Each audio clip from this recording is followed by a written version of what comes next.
Alright guys, welcome to my training for today. My name is Akomea-Agyin. I'm from Ghana, and I'm here to train you on the wireless local area network. Basically, I'm looking at the security protocol configured on most access points, which is actually WEP. Okay, so I've connected to my access point here, and then I'm going down to the wireless network to wireless security, and here you have the WEP configuration here. And in this training, I'll be teaching you on the WEP architecture, how the WEP architecture works, what is the algorithm behind it, and then all that. And then this whole idea is to help us to finally identify all the vulnerabilities within WEP, because that is actually my research area, right? Okay, so join my PPT. Most of you have watched my previous video already where I discussed match into WEP. So for those of you who have not seen those videos, you can download them freely. I think they're on YouTube and then also my web page for you to understand. Okay, good. So now let's basically roll. WEP is actually, as we said, from one of our previous videos, let me make the WEP is based on RC4 architecture, that is the encryption algorithm, and then basically the security protocol sits on the access points, and then in addition it's all based on the password, and this password is shared between a client and an access point. And basically for an attacker to compromise the network, he has to get access to the password. And then how to actually get it is, number one, the hacker needs to understand the architecture of WEP. Number two, he needs to identify the vulnerabilities within WEP. And then basically number three, launch the based attacks on the security protocols of WEP. Alright, so what you have is the access points. Based on my research, we did conclude that WEP should totally be done away with, and but then you will find that most access points WEP is still here being supported.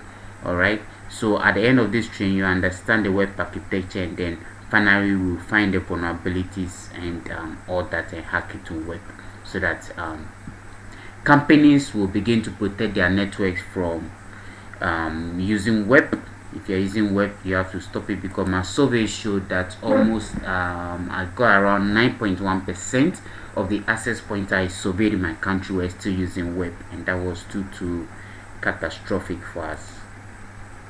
Okay, so as we said, let's be looking at the architecture of WEP. So basically WEP is basically based on the RC4 algorithm, and I will explain the RC4 algorithm in a very short while.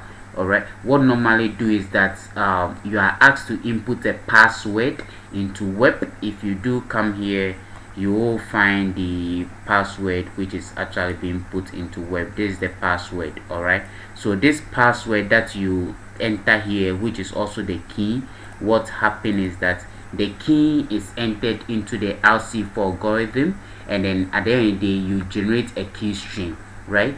So the key stream is the output from the RC4 algorithm after you've input the key, right? Okay, so that is the key stream. Now the key stream is a very long pseudo random, because it's not that random, it's pseudo random bytes which we are going to use for the encryption of any packets that will be going across the WEP network. Alright, good. Now let's look at something here. For example, imagine that there is a data you want to send. That data is basically high, alright, that you want to send over this WEP enabled network. What WEP does is that it takes this data and then it computes an integrity checksum. An integrity checksum is nothing else than a polynomial. If you actually get a copy of my research, I have actually explained that in my research, basically on the polynomial function. Alright, if you look into my research and go to WEP architecture, I've explained much about the integrity check value, how it's actually gotten and all that. Or they will give you various examples and how the polynomial is computed. So that is basically the ICV. So back to our training. So it computes a 32-bit ICV for the data you want to transmit over the network. And then next is going to take a key stream basically of the same size as the data plus the ICV, and then it's going to perform an XOR, or what people say a XOR operation between the key stream and then basically the data plus the ICV. As a result of because the key stream is a pseudo random as used from the password you entered, what you actually end up with is a ciphertext, and this ciphertext is actually the encrypted data which is going to transmit over the air interface, right? So WEP algorithm is very simple. The architecture is very simple.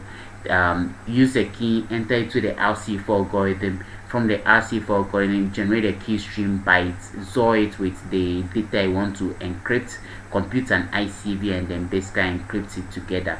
And then as you move on, you'll find the various vulnerabilities that we found within this whole architecture. So this ICV is later transmitted to the receiver. Okay, so supposing that the receiver is a laptop, so what the receiver actually does is that now the receiver also has a copy of the key, because you are also asked to enter the same key within, let's say, your laptop if you actually want to connect. All right, so normally you find it here, you enter basically the same key here as well. Okay, depending on the kind of key that you have input here, you enter the same key there. All right, good. So now, so he has a key. He also passes the key through the same RC4 algorithm, because the RC4 algorithm is known. We know the algorithm. I will explain that to you. Generates the key stream, and then basically XORs that with the ciphertext that it has received. And once he has done that, XORed with the ciphertext, the output of this will basically be the data and then the ICV. All right, because the XOR operation is a very simple operation. 0 XOR 0 is 0, 1 XOR 0 is 1, 1 XOR 1 is 0. So it's like an addition thing. So after that, what he has is he has the data plus the ICV, and then he knows that the ICV is the last 32 bits, which he can always cut it out, and after that he's left with the data. So he has actually decrypted the data. So this is the whole architecture of WEP. All that it does is that the receiving station take the key, pass it through the RC4 algorithm, generate a key stream, take the data that you want, and compute an ICV for it, XOR it together with the same size of key stream. You finally end up with a ciphertext. Transmit the ciphertext over the air interface. They think nobody can get access to this ciphertext because it's been encrypted with a key stream and has made the data random.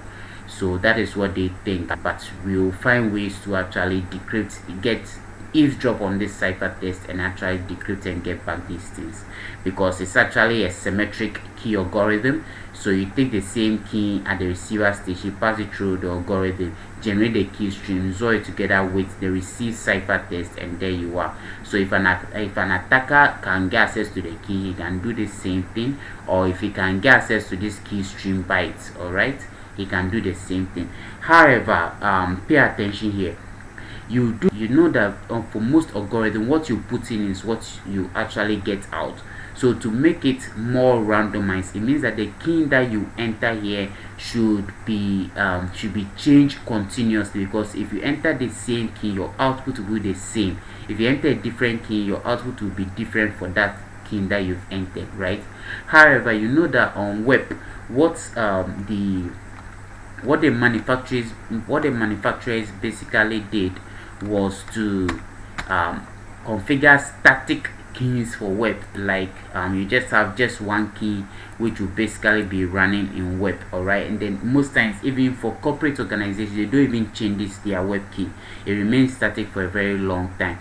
So what IEEE basically did was that in order to have these keys randomized a little bit, they introduced what we call an initialization vector. So an initialization vector is basically like a salt, all right?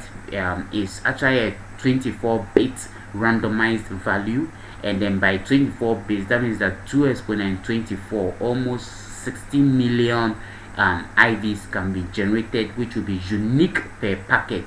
You understand? So after this 60 million is generated, then that means that there is bound for repetition of IVs.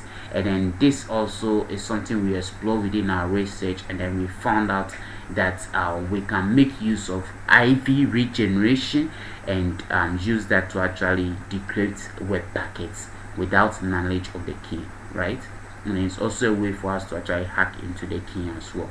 So all that I want you to understand is here is that the IEEE committee thought of introducing this IV, and then because this IV makes the key to be randomized anytime they want to encrypt it with any packet that they receive. So let's say that number one IV, let's say this IV for high will be 1. The next time you want to encrypt a packet like CAM, the IV is going to change to, let's say, 2, and then he will going to pass this, so that this key stream will always be randomized, right? However, now for the receiving station to decrypt the data, that means that he must know the type of IV, the same IV that was used to do the encryption at the sending station. So what the IEEE it did, and which I call is a failure, was that they actually appended this IV to the cipher text as clear text, and then sent it over the air interface, so that the receiving station will know the particular IV, and then the receiving station will append the same IV to the key, pass it through the key stream, and then finally get the correct key stream based on the IV, so that you can see that there is always a relationship between the IV and then basically the key stream, right?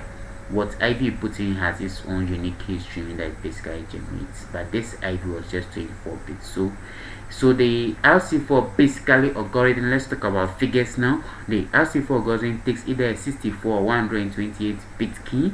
Let's look at the access point requirement.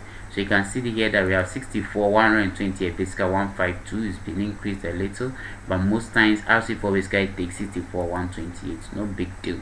Alright, so basically it takes that as 120, and then but the web key actually itself is actually either a 40-bit key if you are doing 64 bits, or 104-bit key if you are doing 128 bits. That means that the what is left is 24 bits, which we discussed to be the IV, right? And then basically the data can be of any variable length, so long as it passes through.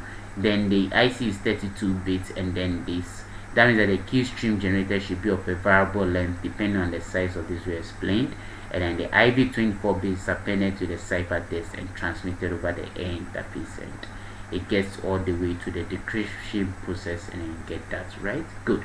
All right, so now let's talk about the RC4 algorithm and then what it actually does. Now, what is inside the RC4 algorithm?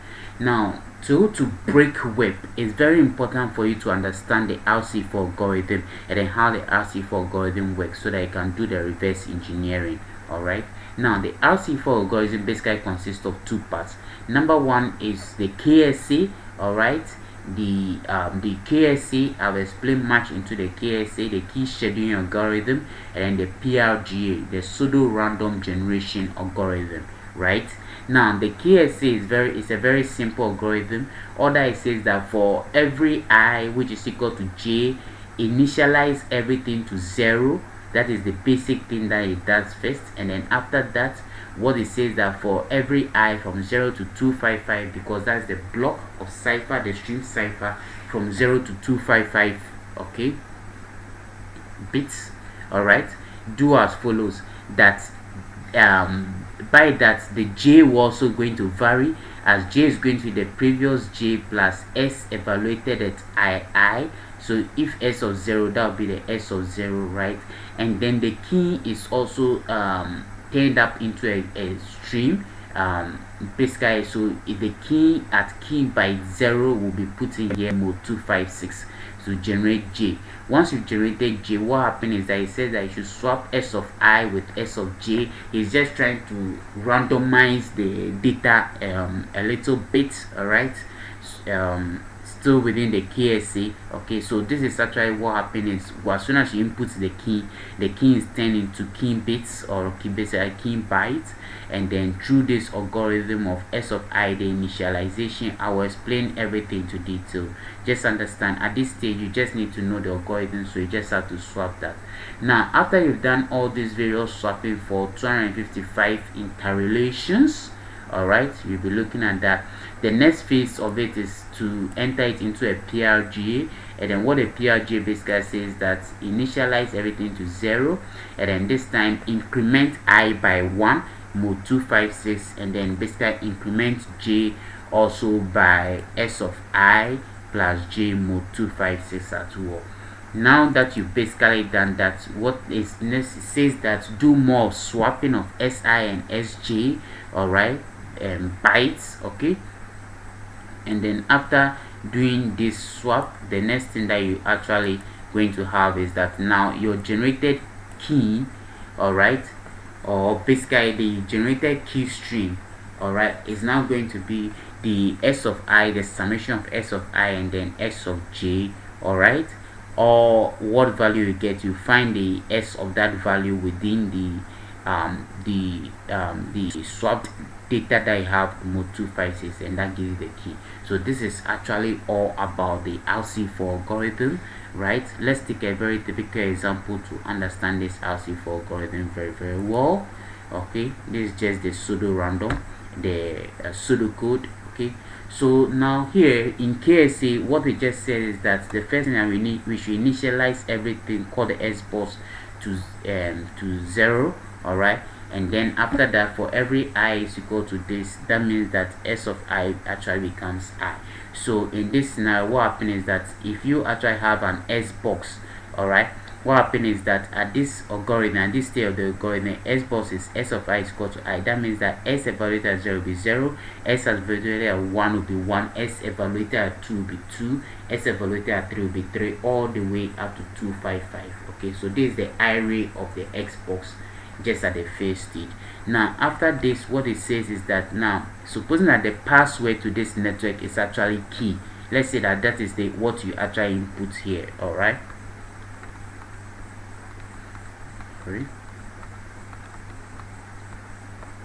Okay, so supposing that what you actually put here is actually, let's say, key, all right, sorry, it's case sensitive is key. Okay, let's say that's the password. What does it say? What it basically says that if it is key, what it does is that the algorithm actually picks up creates a key box, all right, which is actually the key, all right, and then what it does is that it uses this the key, all right, to fill the array box. So k evaluated at 0 will be k evaluated at 1 will be e, k evaluated at 2 will be y, all right, all the way till the key is filled. After the key is filled, it will repeat these values all up till it fills up to the 255 array, just like this one. So you can see that over here, after 2, k evaluated at 2 is y, k evaluated at 3 becomes k evaluated at 4 becomes e, k evaluated at 5 becomes 5. So it will continue all the way up to k evaluated at 255, which will be k as well, all right. So that is actually the KSA algorithm. So what's next? After it's done this, now what the KSA basically says again is that now let us now convert this into ASCII, all right, because it cannot deal with these letters. It has to convert this key into ASCII characters. So by converting into ASCII character, you realize that the value of k is basically 75 in terms of ASCII, all right. The value of e is 69, the value of y is 89, the value of k repeats as such as 75, all the way to fill the array box. I have included the ASCII converter into my thesis work for you, so that you will basically do understand how it works. If you go into the appendix of my research, you will actually find the KSA. Hold on.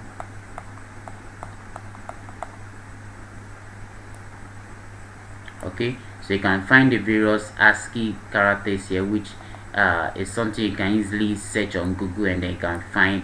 All right, so for every single letter that you basically want is over here for you. Okay, so that's that. All right, for A, B, C, D, what have you, is all here for you. I think I don't have it the full one, but you can basically download and then just check it out. A, B, C, D, E, F, all these values are actually converted to their ASCII characters, which you can actually find over here. All right, okay, good. All right, so let's basically continue. Okay, so now it converts the key into basically the ASCII characters. All right, now that it has it basically into the ASCII characters, what it actually says is that it takes this S box and then basically the key box to actually run through the KSA algorithm here. All right, and then what we do have is that now we have the algorithm, pick up the S box, keep out the K box, and then now let's roll. Okay, so first thing says that for every I equals 0, J is actually the previous J plus S of I plus K of I mod 256. All right, so let's look at that now. So that's, for example, here we do know that J is going to the previous J here is actually 0. All right, because that is the I equals 0. So if I is equal to 0, J is also at 0. All right, at that stage of it now. And then K is actually, K evaluated at 0 becomes what, 75. Okay, that is for I is equal to 0. So K evaluated at 0 becomes 75 mod 256. And if you do this calculation, you're going to get that J is actually 75. Now it says that if the J position is now 75, then the next algorithm now says that you swap S of I and S of J. That is very, very simple. Now swapping the contents of S of I and S of J, S of I, we do know that S of I, which is the S of 0, because that is I is 0 now, right? Whereas J becomes 75. So S of 0, which used to be 0, okay, now becomes 75 because of the swap. You understand? Whilst the content of S of 75, which used to be 75, now becomes 0. You understand? So that is the swapping of J and I. So S of 0 becomes 0. It now becomes 75, whilst the content of S of 75 now becomes J. Now becomes 75. So if we do that change, you can actually see that after the first interrelation, this is actually what the random value will come. So all that WEP was just doing was that the RC4, what RC4 was just doing was that it was just randomizing the data, so that just shaking the data here and then moving the data up and down, so that we'll be able to generate the random key stream. And it's pseudo random because up to now we've not been able to have a random bytes. So now you can see S of 0 is 75, and then basically S of 75 now becomes 0 after the swap of S of I and basically S of J. Alright, good. So now that we have this, we now have a new S box to work on for the second iteration, which will be I is equal to 1. So now we do have S box now becoming this. Alright, a K box is still maintained. Okay, and then we're now running at I equals 1, and I equals 1, we know that J is still previous J plus S of I plus K, but we know that the previous J we found out from here was actually 75. We found J to be 75. So now this value is going to change now. So previous J is now going to be 75, and then S evaluated at 1 is actually 1, and then K at 1 is also 69. So it passes through the same algorithm, and then basically your answer is actually 145. As usual, you're supposed to swap S of I and S of J. Now we know that S evaluated at 1 is actually 1, whereas S evaluated at 145 is actually 145. As swapping this, that means that S evaluated at 1 will now become 145, whereas S evaluated at 145 now becomes 1. Very simple. So after our second iteration, this is basically what we have now, right? So s of 145, while s of 145 now becomes 1. Then it moves on to the third iteration. This basically, this iteration will go on all the way up to it exhausts all the 255 various iterations. After it's done this swapping, what the resulting array is now the KSA, and that is all that RC4 was. This is very, very interesting.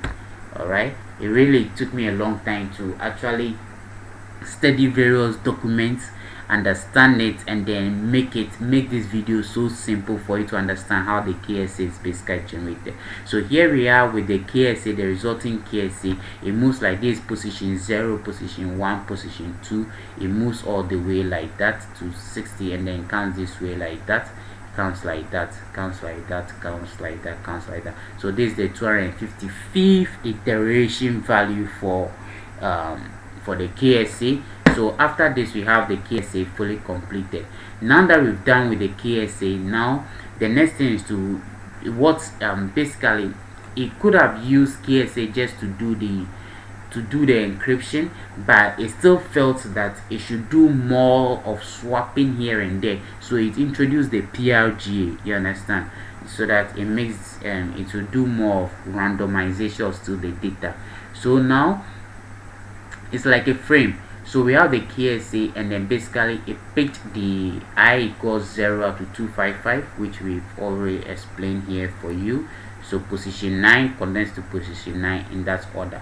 Now the PRGA algorithm basically says that for every I is equal to 0, increment I by 1, increment j by j, previous j plus s of I, swap this, and then generate the key. Very simple thing, right? Good. So let's discuss. Okay, so now what this basically means is that the first key stream by generation basically says that for every I is equal to the previous I plus 1 mod 256, we know that the previous I is basically going to be 0, 0 plus 1, that basically gets 1 mod 256. We all know basically that is 1, right? And then we do know that j is actually the previous j plus j s of I mod 256. all right, so that I guess is very, very mathematical, but it's simple. All right, so 0 plus s evaluated at 1. all right, we do know that is here, that is 6. all right, so that is 6. So you put in 6 there mode, that gives you 6. Now the next step is for us to swap the position of s of I and s of j. Now we know that the content of s of 1 is 1, which used to be 6, right, now becomes 226. all right, whilst the content of 6, let's count 0 1 2 3 4 5 6, yes, that is 226 here as well. While the content of s, which is 226, now becomes 6. So more swapping, so it just continues to be doing the swapping, and then now after it's done, you generate the KSA, the key. all right, so the key stream now becomes 226. all right, that's s of I plus s of j, 226 plus 6, which gives 232 mod 256. all right, if you basically do, now we know that we now have to go and search for s evaluated at 232. So by going through to look for s evaluated at 232, we do know that s evaluated at 232, basically the value is 230. all right, 230 should be somewhere here. all right, and then 230 mod 256 gives 230. That means that the first key stream that will basically be used for this encryption is going to be 230, and then 230, if you convert that into bits, which is the ones and zeros, this is actually what you get. So it is this data that is going to use to XOR with the first plain text byte, all right, to encrypt it, or it's going to use this actually do the encryption, which we actually explained. Okay, but depending on the size of the data they want to encrypt, that means that more of this PRG will have to be generated. So we can talk about the second key stream by generation, which same I. So now this time our previous I is actually 1 plus 1 2 5, that gives us 2. This time our previous j is actually 6 plus 2, the previous j 236, which gives 242, give you that. Do more swapping of s of I. S of 2 now will basically change to this, whereas the s of 242 also change to 168. Very simple. Now generating a key stream, same procedure. 168, that gives a 40 s of 404. You can basically find, you know that s of 404 is 404 to 148, so it's basically the same as finding s of 148 to mode 256, and then from the data I do find that is 9. That means that the second key stream is basically 9. If you convert that to base 2, that is basically again. So this iteration will basically go on all the way to generate 255 iterations or basically key streams, and then you actually be getting key streams like this 110101 all the way like this. I already given you 125 key stream bytes here. There are more. Remember that all these key stream, the first one is key stream byte generator is as a result of appending a single IV to it. If you append another IV, this whole data will change, but with the same IV this remains static forever, right? Good. So all that I just saw here, that is basically what we just explained here. Now we have the key stream basically generated as that. So now if we actually want to do the encryption, all that we do here, all that is basically required here is very simple. We just have to take the random key stream bytes from here, look at the data size. We know that if we convert high into bits, that is using the ASCII as well, this is basically what you get, is basically 2 bytes long, and the computed ICV, we do the calculation, we put it here for you. Now we look at this is 2 bytes plus 4, that gives you 6 bytes. That means that we need 6 bytes of key stream. So 6 byte of key stream, this is byte 1 2 3 4 5 6. If you come here, we can find all that here, 1 2 3 4 5 6. So it takes the first 6 bytes and then basically uses that to perform the XOR operation. So 1 XOR 0 is 1, 1 XOR 1 is 0, 0 XOR 0 is 0, 0 XOR 0 is 1, 0 XOR 1. So this is the operation, that's what the operation. So this is actually the resulting ciphertext, which is bits and which the computer basically understands, and then this is actually what is transmitted over the interface. So my brothers and sisters, this ends our discussion on WEP architecture. And so with this, you do understand WEP architecture very well. So basically in our next video, we'll be discussing the vulnerabilities within WEP, which we are going to prove them with experimental requirements. So thank you so much for being in this training on WEP architecture. See you in my next video on vulnerability analysis of WEP, and which based on this you are going to use that to crack WEP. Thank you. Bye.